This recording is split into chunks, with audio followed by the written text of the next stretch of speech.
प्रणाम मिथिलावासी सब। देखियो कतेक चीज जितिया के पारण छै, एते चीज बने अखन बड़ चीज बाकी छै। एते बच्चा सब बना देलकै, कहलकै कि मम्मी के तो एकटा चीज बाकी रह गेलै। साग तो बाहर रहे छै, साग मिले नहीं छले, बहुत ढूंढलकै तो एकटा साग। लेकिन हम बड़ जुगाड़ छी, गाँव में लोग मांग ले छै, एतऽ तो मांगे नहीं छी।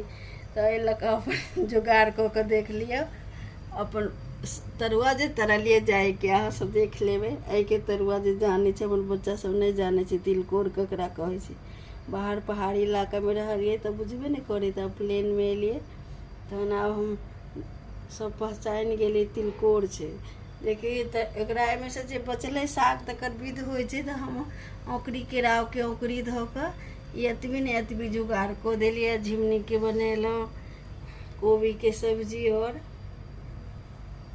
लौकी के सब्जी, अनवार जे सब होइ छै। कनि कद्दू के पात जे सब हमरा सासुर में पारण होइ छै, कद्दू के साग